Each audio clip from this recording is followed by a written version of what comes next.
tous. On accueille Jean Viard. Jean Viard is coming late, but he's here. This is the local guy. So this is my first presence in this Rencontres du Cercle, and so I'm very happy. Thank you, JNV, for this very kind invitation. And I will give you the floor and for the introduction in a couple of minutes. So first, let me deliver the presentation of the topic of this meeting. Can we still talk about progress, and can we have hope with the progress? It's not easy, but we have to give hope, restore hope, explain that things are still possible. Now, is progress shareable? Can we talk progress in terms of growth when the global economy is downward, and when we consider the brutality of some systems and even the collective temptation of shrinking back to old borders? So you are an immunologist researcher, you're known. In microbial and immunity, you are Director General of the Pasteur Institute and member of the Academy of Science.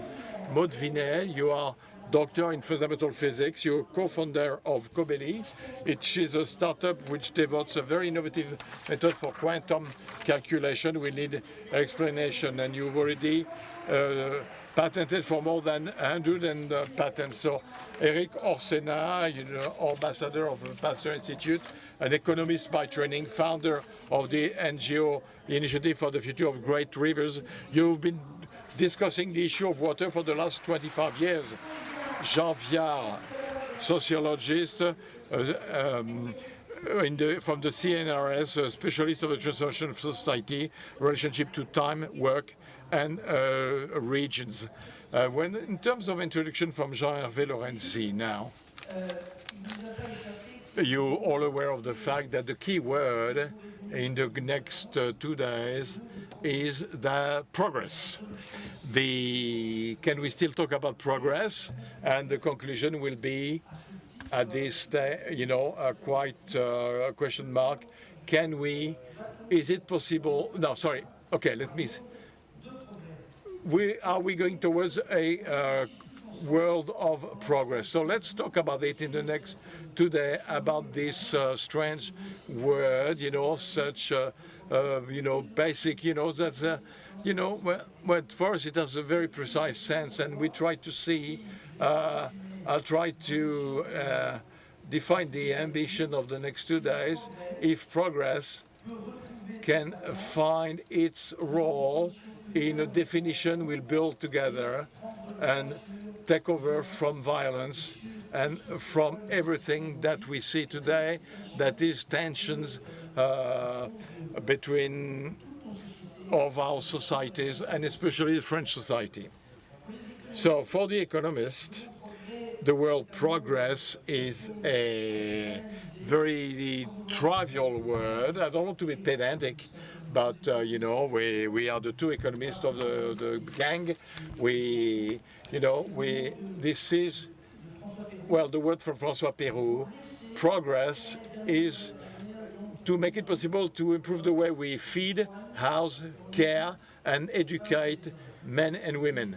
It's a fairly broad definition, and we also tend to associate the idea that progress are gain of productivities, and therefore the improvement of production processes on the ability or capability we have to increase or accelerate the production of goods and services. This is the way this was the way for about half a century. I won't give you any percentage today, it's not my scope, but more than half of the French population have decided in their intention of votes, in the intention of to vote in a world which is rather tense, extreme, simply because they have a feeling that excluded. It is clear illustration of the fact that this idea of progress is an idea which is new, or which is ethereal in our society, that most of us today, our generation, consider that the coming generation will have a worse life than we've had. You know, add to this the fact that purely in macroeconomics, productivity gains, despite all the constant speeches on AI, are actually dropping, while the productivity gains are dropping everywhere. And all this leads us to say that this world, which was a world of or easy to understand, we, the economists, we used to call it the Fordist world. You know, there was the middle class. You know, the basic idea was that, you know, as another Nobel Prize winner said, economic prize Kuznets, you know, they were economy Nobel Prize winner before you, Philip. It says, Kuznets said, the world will be composed only of middle classes. End of story, you know. Now we have a sharper segmentation of societies. So the idea that today we feel that can we try to give progress the strength it had in the past, but to do so, it seems to me that, and I mean, this is, you will find that everywhere in all the sessions, we have to increase, or we have to change the understanding of the word progress. We have to add to the 4 or 5 definitions the very fact that progress is a very ambitious notion, is that each and every one at the individual level or at the level of the nation or groups of nation, empires, each and every one, in fact, should, in as much as possible, should be master of his or her fate. But in fact, throughout the proposals you will get in the next 2.5 days, we'll talk about possibilities, and especially for young French people to be able to evolve in their career path, which is an idea that most of them don't have.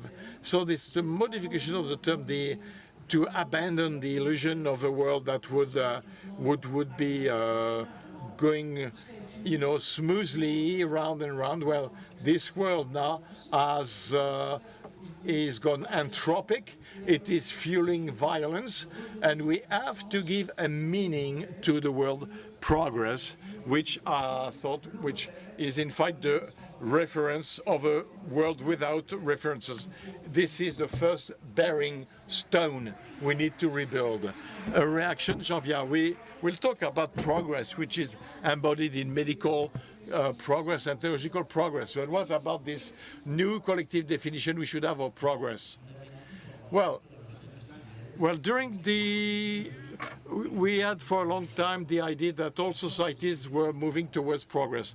Before, you know, the societies were expecting like the return of the Son of God. But in popular classes, for people to say, I'll have a better life on a concrete basis. In 5 years, I'll get a car. 10 years, I can buy a car or a house. My kids will go to university. You know, so I think the question today is that progress in terms of general category is gone. What remains are individual forms of progress. And the question, we are not in a clockwork orange world. You know, I don't want to give you one, I'll give you, you know, we killed 240,000 people in wars, including Gaza. You know, it's one battle of the war, 14. So careful. There are a lot of media who come to our ears, but we don't have more ears than before. Yasmin Belkaid, you are Director General of the Pasteur Institute. If there is one world where progress makes sense, it's medical research. And you say we're going through an acceleration of research. Why are you saying that? Why now? Well, in the world where I am, which is biomedical research, we'll talk about our domain soon, we are in the golden age of research and discoveries. Today, for the last 10 years, basically, there's been an acceleration, huge acceleration of the number of innovative therapies, which changed completely the pathway of mankind. Immunotherapies, which did not exist a few years ago, changed the trajectory of cancers. Cancers which could not be treated are now treatable. You know, breast cancer, when I was a child, was a death sentence. Today, it's not okay.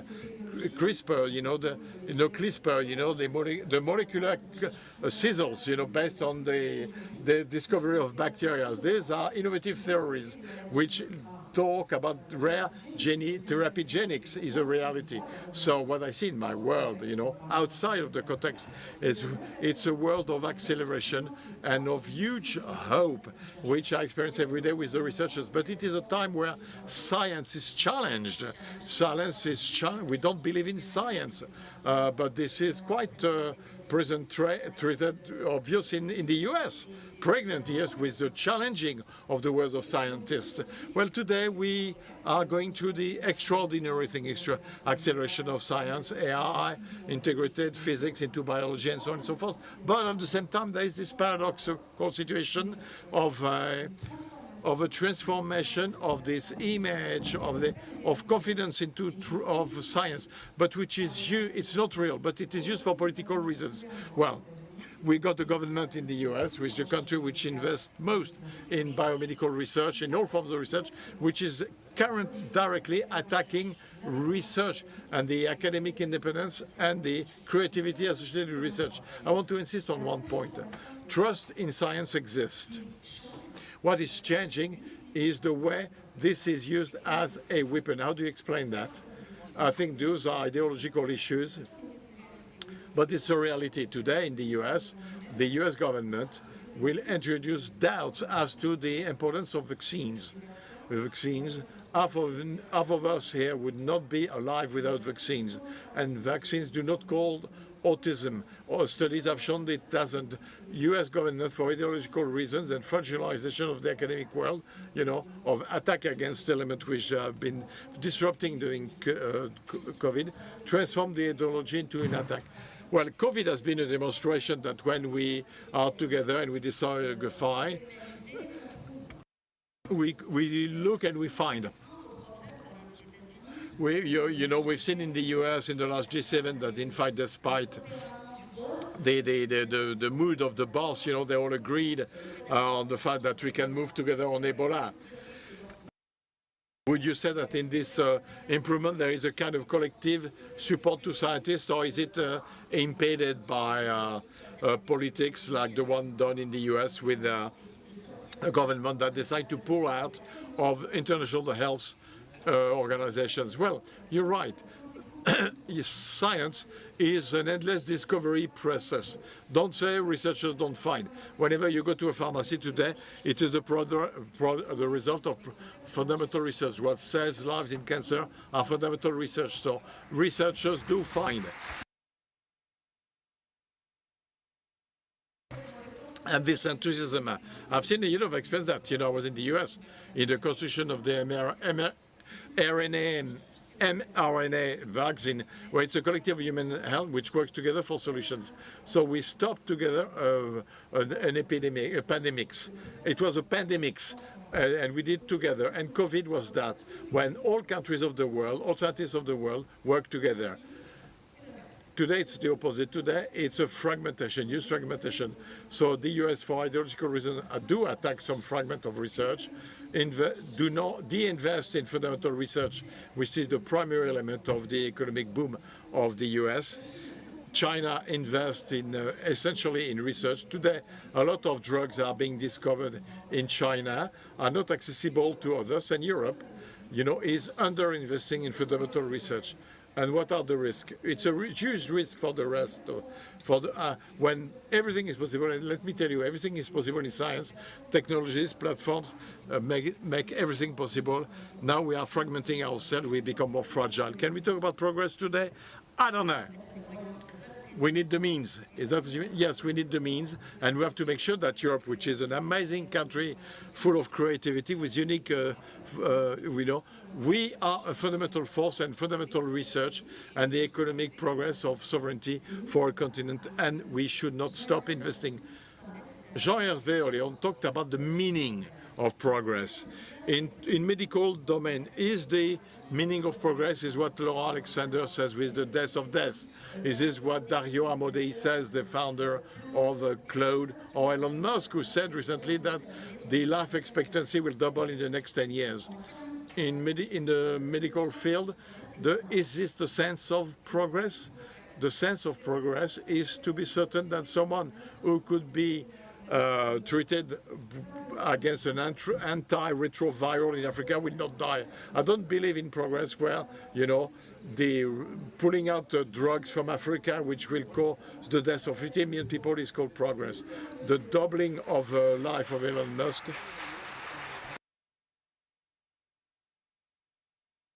So, and what Elon Musk proposes is not progress. Research, what we are committed to do, this is what Louis Pasteur wanted to do. Science to the service of mankind should be our primary definition of progress. Science that is useful to all. Antibiotics solve us all. Vaccines help us all. Science accessible to 0.1% of the world is a perversion of what research is all about.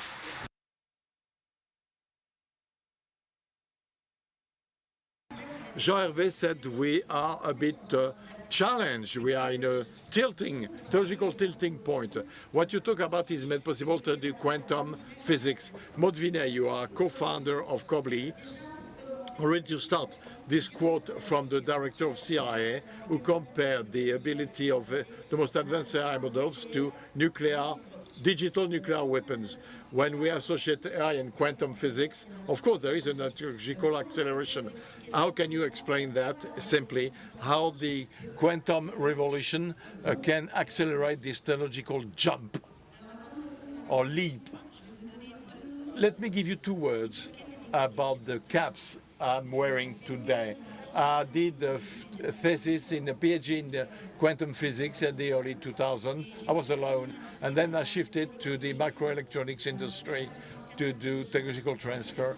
5 years in the US, working with largest, biggest leaders in microelectronics, Samsung, IBM, Intel, Ximax Electronics, and I came back to France to run the quantum physics program at the CEA, the French Nuclear Research Center. In 2022, when I was in charge of this program, I created Code V with I was convinced that the quantum physics had to be accessible to the entire population. Why? Why that?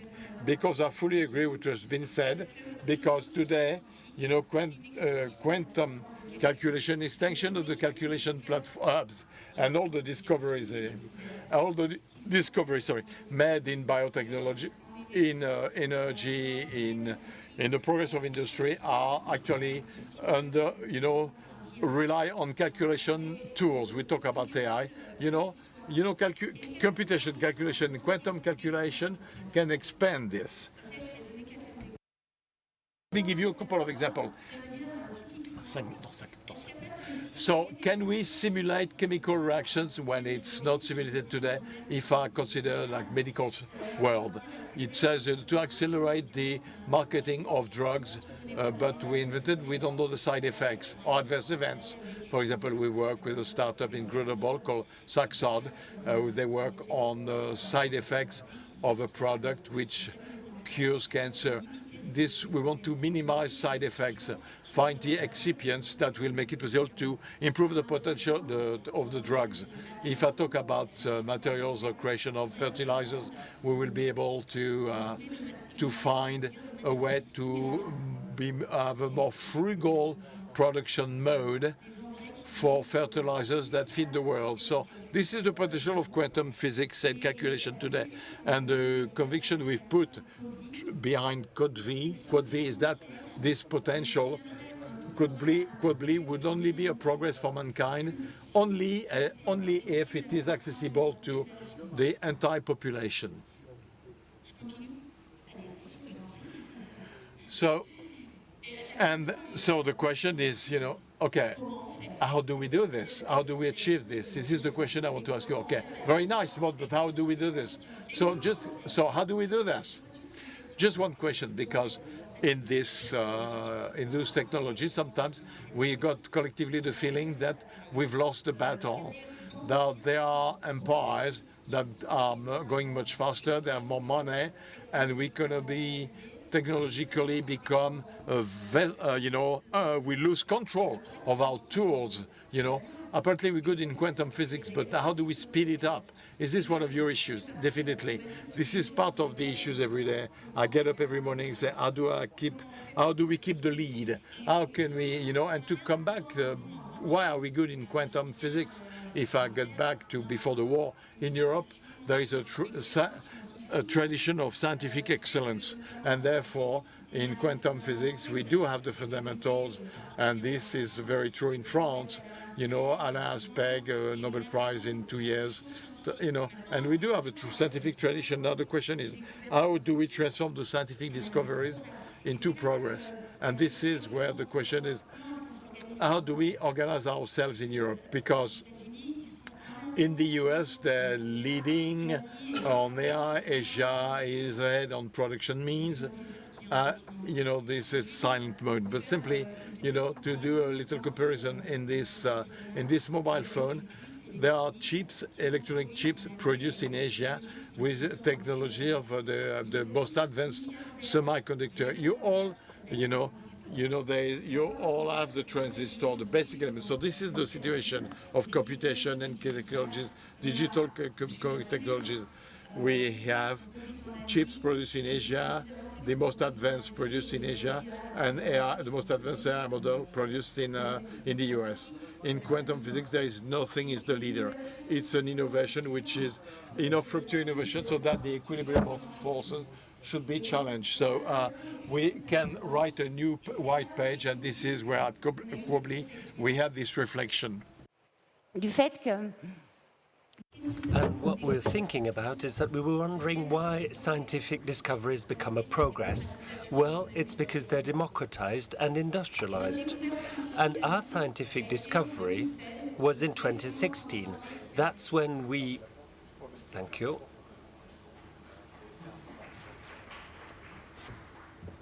Thank you. As I was saying, we found how to change these transistors, the ones that you have many of, into a quantum bit, the basic unit to do quantum computing. When we saw that, we thought, okay, this is a realistic and practical way of developing quantum computing for the masses. There were prototypes that had been developed in the US. The systems were in the labs, and they required billions in investments. And we could use this opportunity. We could use the existing infrastructure that we had in Europe so as to bring this innovation to people so that it would have an impact on the masses. This is what we do at Quobly. We have 105 people, and we know what our purpose is. We want quantum computing to be affordable, accessible to as many people as possible so that scientific discoveries become progress, genuine progress. We're proud because this happened in Europe, but also, but no. No, but. Oh, yes, thank you. Seriously? Seriously? Can you really do this? Do you have enough resources? We are very ambitious at Quobly. We want to become the technological leader. You will get an extra 1 billion from the French government. That's true. The government's invested in quantum computing. Correct. Quantum computing is seen by the governments as a breakthrough technology. It all depends. If you're in the US, if you're in France, your vision might be a bit different when you look at breakthroughs and breakthrough technologies. What really is important in the US is defense applications. They want to defend their territory. Whereas in Europe, what we try and do is that we want to have a defense technology, but we want to have a global leadership from the economic point of view. And we want this technology to be accessible to all industry players. Can we do this? Do we have enough resources? Well, I hope so. I think so, because we're developing this ecosystem, you see, around us. We federate industrial groups, so we don't need these billions of capital expenditure or investments, which is what the Americans are doing, because we already have billions that have been invested in the semiconductor industry in Europe. So if you look at all the amounts raised, we've raised 100 million, more or less. This is to be compared with the Americans. They're raising billions, because we have 10 billion already that have been invested in industry that we use from time to time. And what we can do today as well is federate the whole European ecosystem on this project so that we gain sovereignty. I think you wanted to talk about sovereignty. This is it. Now, what if we don't have enough resources? What if we don't take this technological bend? What do we risk? Well, we risk losing our sovereignty to start with. That is, computing is technological sovereignty, but also it's sovereignty when it comes to decision-making. These are arms, weapons in the decision-making process. They underpin all scientific discoveries. Today, with those, we'll be able to have a better balance of forces, or powers rather, between the US and Asia. We'll regain some sovereignty, will be on an equal footing to discuss with these giants and to talk about technological progress. Is it green? Is quantum computing green? Well, thank you for asking. Excellent question. Lots of people have been talking about this. I come from the computing world, and as you probably have seen, AI uses a lot of energy. Consumption is increasing, and AI consumption is increasing as well. It all depends on how you look at quantum computing. It's not necessarily a sober technology, but we are Europeans. We're very much aware of our values and the impacts of technological developments on the environment. And from the word go, we decided to design quantum computers. And we looked at the energy consumption that we use by the computers, because our objective is to find the best solution to computing problems. And our objective was to perhaps walk away from the increase in energy consumption that all the other quantum computing companies do. Now, when are you going to introduce these new technologies? It's now. We are co-developing at present.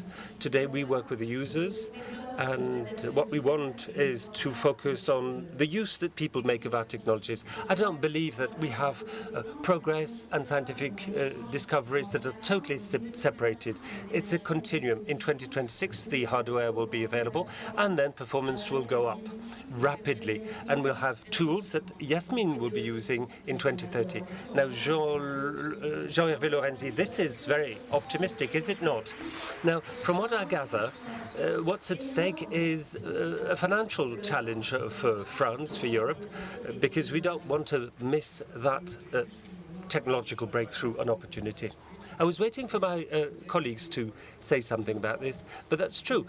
These two ladies have expressed what the world is all about, how the world is changing in a positive manner. And I hope that the two other speakers will be even more positive. That's quite amazing, I must say. Eric Orsena, what about you? Do you think we should distrust the very idea of progress? No, not at all. Well, I, for one, always think in what we can do, what is possible. And thanks to these Rencontres économiques, by the way, it's been 26 years, thanks to friendship, all types of things can happen. To start with, I wouldn't have been thinking that I would be in these think tanks. And how come I'm here now? Because we are together, we were together. I think that progress is possible only if we share progress. Because if people are in despair, this is something really bad for other people and other people's health. The simplest image I was thinking about is Michel Lefebvre, a friend of mine. He launched many large projects, that is, satellite exploration of the seas. He said we need to be geonauts. What does that mean? Not astronauts, but geonauts. What does that mean? Well, since the Earth is a space vessel, which is the case, we all have to be the members of the crew on board the ship. So we need to be united. Well, we see that in the scientific world, the concept of one health. It's easy to understand. The environment's going poorly, the plants as well. Why would we be feeling good? We have to listen clearly to what Jasmine was saying. That is, if we no longer send drugs to kill epidemics, it's not going to help anybody. We have to look at things in the face. We have to look at reality, like immigration. I work on water and the deltas, and the best model we can have for climate change is the country of Bangladesh. There's 170 million people, and 50 of them are below sea level. They're flooded. Now, look at India, the unity of India, the wars between Western Pakistan and Eastern and Western Pakistan. We're on the same boat. We need to be united, number one. Number two, my other belief is that progress will work only if we fight against the disenchantment of the world. The world is not something that's technical. You can be both rational and yet face reality. So what did Descartes said? That is, human beings could control nature, and if you have a problem, you can solve it as long as you break it down into smaller pieces. This is our dream. Now, think about this when you have an appointment with your GP. Think about GPs uniting. The question of uniting is essential. We're together in reality. We're together in our minds. This disenchantment is awful. How can we re-inject meaning in that world? Well, we know what YAB has done. It's incredible what they've done. That is, they really give faces to the French with what we did at Place de la Concorde and what you're doing here. We're not talking numbers, we're talking about human beings. They might be totally despaired, but anyway, we will see. I'm very much involved in all that. So in a nutshell, le discours de la méthode, why not? But Neruda's approach is also necessary. Mr. Orsena, as you know, at present, there are all the global powers who are trying to rebuild empires. Some have territorial ambitions. They want to grab critical minerals or regions, critical regions. This is what we're experiencing at present. Well, with Jean Hervé, we know what this is all about, and I decided to focus on commodities or raw materials. It wasn't a good starting point. We chose commodities and raw materials because the southern countries were becoming independent. So if they better manage their raw materials, it's going to be better for everybody. People always talk about co-development. That's good, but that's good for France. As Africa develops as quickly as we develop, that's good for us. So that's what it's all about.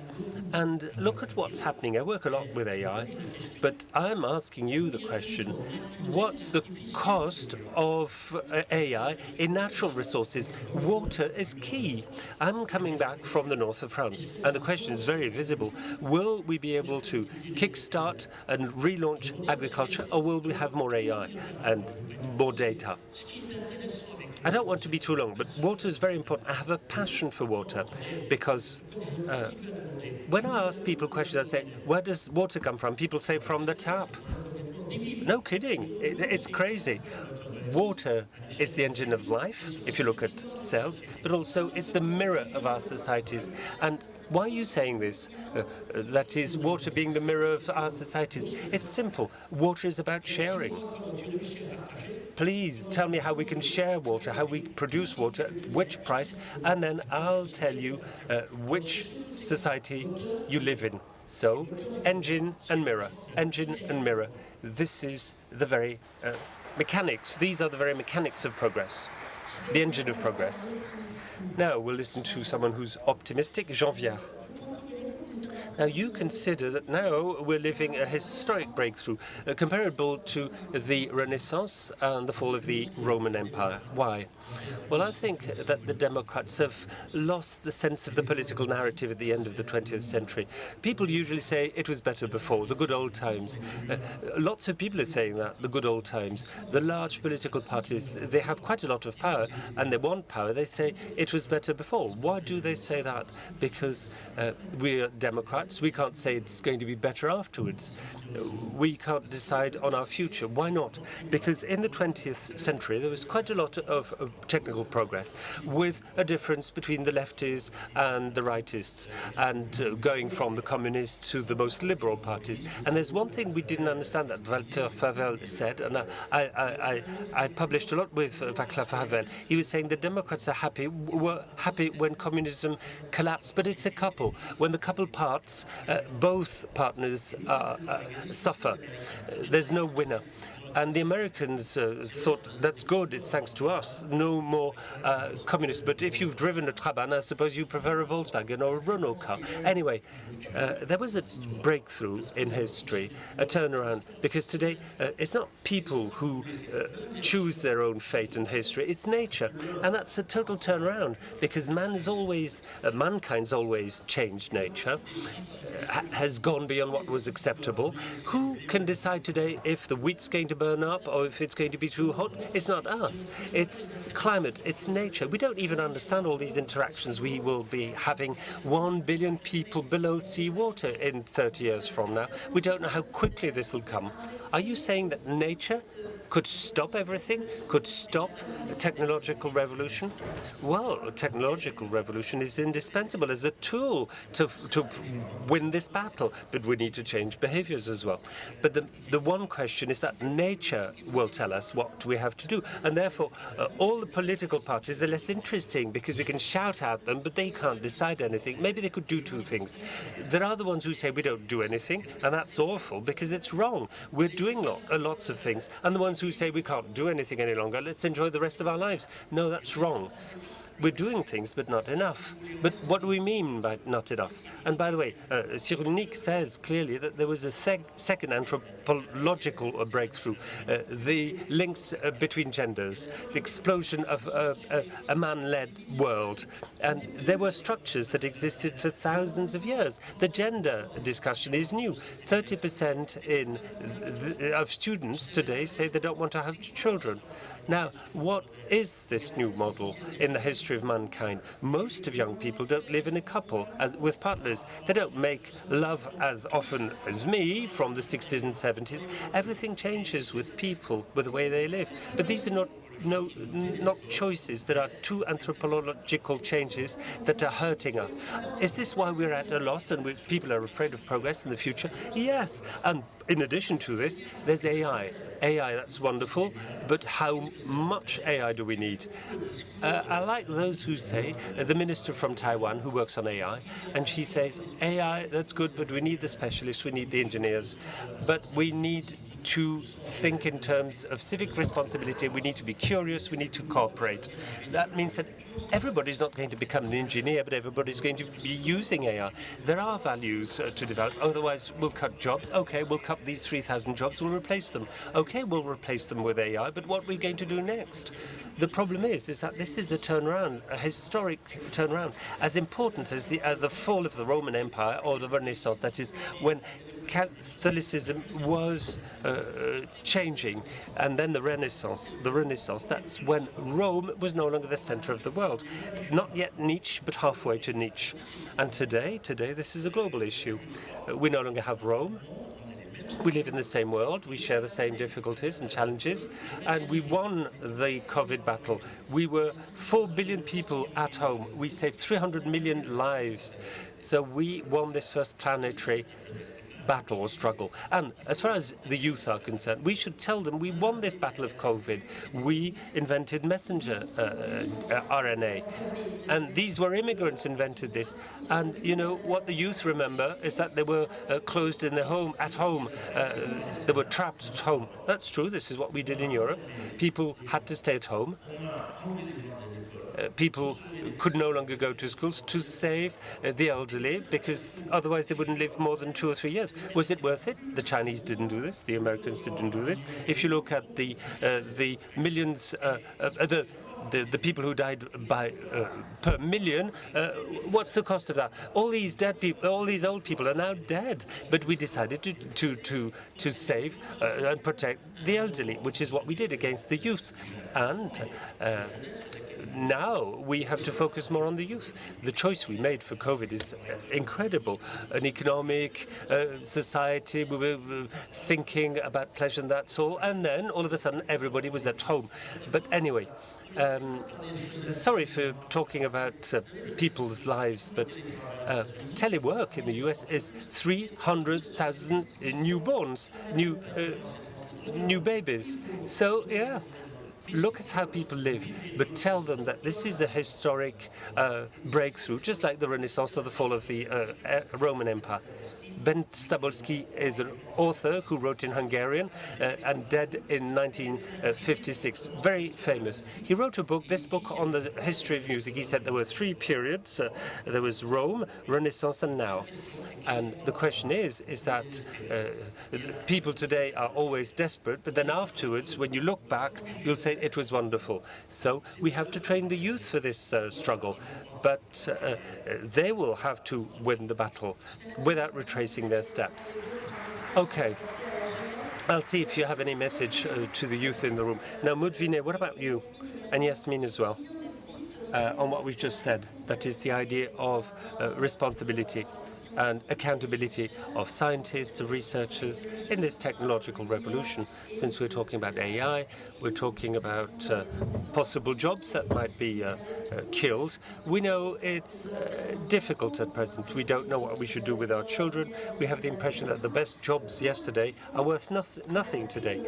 How should we adapt this? That is, how quickly should we adapt to progress? Can we move slowly? Can we move slowly? Yasmin. Well, what I'm seeing today with AI is an acceleration in the field of research and new jobs that are emerging. We need to generate data in a different way. So in our industry, we're not going to kill jobs, we think. It's going to be a transformation. We'll have to train people in a different way. Research will be changing as well. And at present, or in the near future, jobs will not be cancelled. It'll take time and then we'll adapt again. Because people are so afraid. They have the impression that AI is going to replace all jobs. Not yet. This is a transition period, and we still need high-level data and data sets so that we use AI in a smart way and rational way. I think it's a wonderful tool that we have to accelerate research. Now, you were talking about responsibility and reporting to people. It's always been there with AI, with drugs, with research. We are human beings, either in science or not, but we have to be accountable. We have to take the consequences of our actions.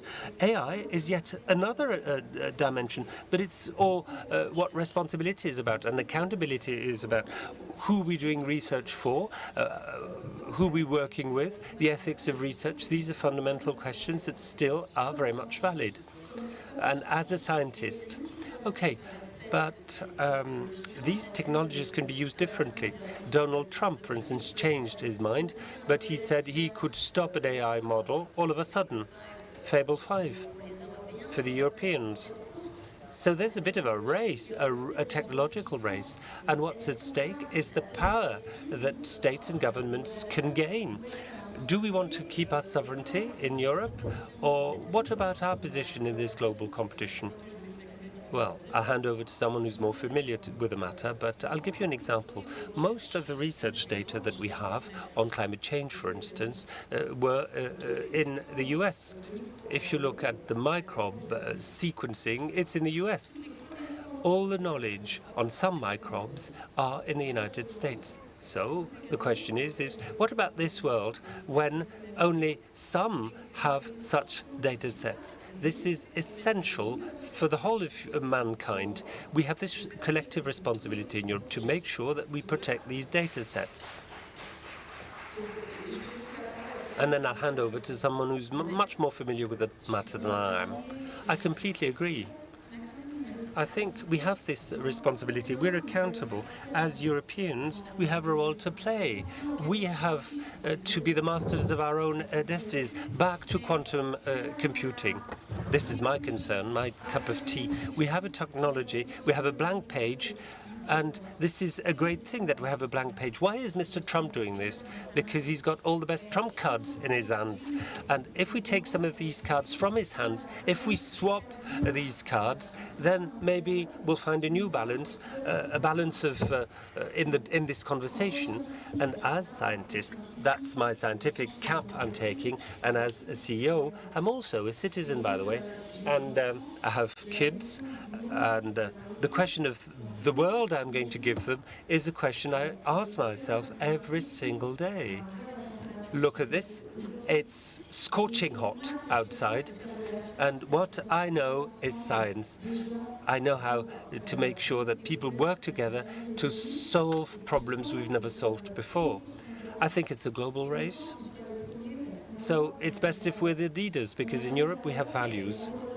And in the town of Grenoble, we're working with humanities and social sciences, because our objective is to make sure that this innovation that we're developing, that this innovation is going to be used by everybody in society, so that this is a tangible progress. And if we're the leaders, it's going to be an opportunity for us. We'll be able to share our values with others. And therefore, back to a better balancing of powers. We will not be crushed by other countries that don't necessarily share the same values. What about you, Eric Orsena? There's another responsibility and accountability vis-à-vis science, and that's what we're working on with Yasmin, is to make sure that the researchers open up and they're not in silos with their own jargon. We need to open up science. Science is not the monopoly of the happy few, because otherwise people will reject science altogether. This is what we've seen. Science can open up. Science is something you can tell. I hate one word in French, which is vulgarisation, that is sharing things in a simple way for people. But the word in French is awful because it sounds like vulgar in French. I'd rather use the word populariser in French, that is storytelling, talking about what we do, and also making sure that people share. If we could open doors and show people what labs are all about. I'm doing something with water for people to understand at a very young age. I want the kids, the schoolgoers, to spend 1 or 2 days per quarter close to the closest river, close to the school. And I can tell you they know everything about water at the end of the day. It's the same with the Ligue de Protection des Oiseaux, the Birdwatch League. We have to open the doors of science so that people understand that what we're working on is our future. Nobody's going to dictate our future to us. Jean Viard. And by the way, frankly, I've been doing this throughout my whole life. Life has been kind to me. But look, I was accepted as the ambassador of the Institut Pasteur. Well, that's incredible. It was worth it. Jean Viard, to start with. Well, what's terrible is that our elites are incredible. And what they find is incredible, but we're going to lose this battle. And that's true. The far-right parties are winning everywhere. The extreme-right parties are winning everywhere, because we're not telling this story where people can buy into. So they'll go back to the past, the good old times, because they think it was better before. But anyway, we're not going to talk about women and their positions before the war. How can we inject more dreams? Well, this is it. That's what the Democrats have not understood. Some will move forward. The ones will retrace their steps, a majority of people. And the ones who move forward always bicker with each other as if the world has not changed. It's appalling. So if we don't know how to inject more appetite in the future. If we can't talk about these three breakthroughs, nature is what's going to tell us what to do in the future, plus AI, plus the third one, we'll build a better world, but your children will have better lives, because maybe women will want to have more children anyway, because women decide after all. We're losing this battle, and yet we're right. So we take all types of measures against pollution. That's all very nice. But what about the cultural breakthrough? Culture will have to change, and it's really tough. Now, look at executive orders. The Chinese do this for everything. But what about the people? Do they love this world? No. It's decrees and executive orders. We have to change our culture. Look at the Green parties. They should have 50% of people who vote for them, but it's less than 5%, because they give you rules. We want desire. Politics is all about desire. If you lose your desires, you're going to move to the extreme right, which is what we're doing in France. And we're here because we have to ask ourselves these questions. All of us, we're all brilliant minds. The secularist economists, I'm not one of them, I'm a sociologist. They could have invited me. But anyway, you need people to dream. The people needs to dream. You have to tell them we'll have a better future. They'll live better lives. Look at something that's simple. Most of the popular groups live in a home with a garden. 63% of the babies live in couples that are not married. Is this the world that is governing us? No, there's nothing at all. All our ministers are married. Okay, we're married. 2 men are married. Okay, I don't care if you're 2 men or two women married. We're in a world that's changing, and we're looking at it with the goggles of the past. So, we are talking about the realities, budget, pensions, there is only a couple who know how to do it. Even the Chinese model, it doesn't work too well, there is no democratic model, people are sensitive to the ecology, you don't think they're stupid, 60% of the French people who have a garden, they grow vegetables, they have gardens, dogs. People from cities give you figures and statistics, and then we have them grow tomatoes, and then we tell them.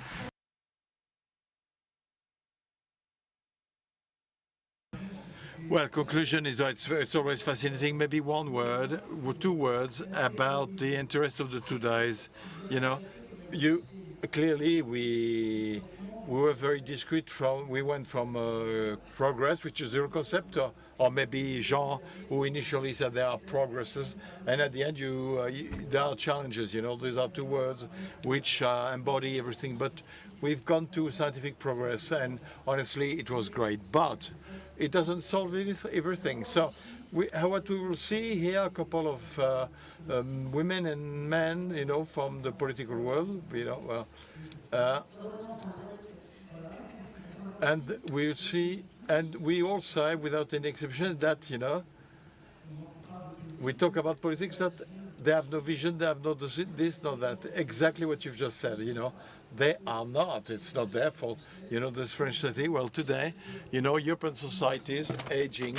It's true that it's more difficult to make a society attractive when you age. Well, we blame them for not being able to define, I would say, perspectives for desire. I like Jean. He talks about desire. Yeah, okay, but okay. Now, could we go to practical? This is what I do. Yeah. So,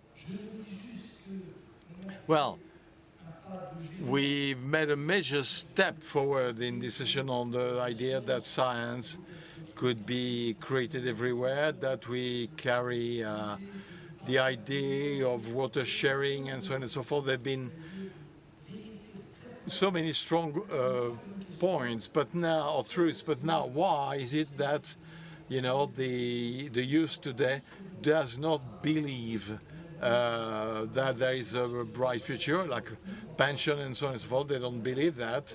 So why do you have 1.5 million of non-educated delinquents, with no education, no job, no vision?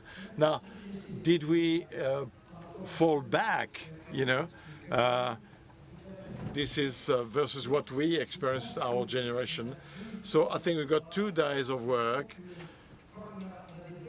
We got good, we could draw good conclusion from this session, but we have to find subjects which are less stimulating, which is the fact that half of the young people consider that, depending on social origin of the district, or they go into technological training or professional training, and when you look at percentages of those who go to the back, achieve the back, or those, or all levels, if you want, in general training, France is highly segmented. So we say that you can say that from all European countries. How can our countries, which have so many values, we do have values, we're great for boasting about values, but how can we make sure that our society should be less segmented, less attracted, or less ready to reject the future world. What about the reality? What is the, how do you define what the reality and what you feel is reality? It's difficult to say. Well, only penny for desire, but that I will leave that to Jean.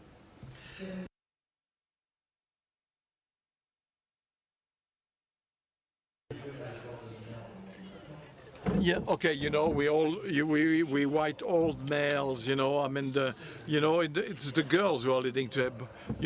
Boys under 25, voted for Trump, and when you say young, when I see girls, girls from they make headways because they don't want to go where they want to be, and often the boys are going around. So don't overuse statistics. The end of patriarchate would be, women, are individuals. They're not just mothers to be. So I think there is a power. You have to think more in terms of generations, in terms of gender. I think we can close on this. Women are the future of mankind. Thank you at all.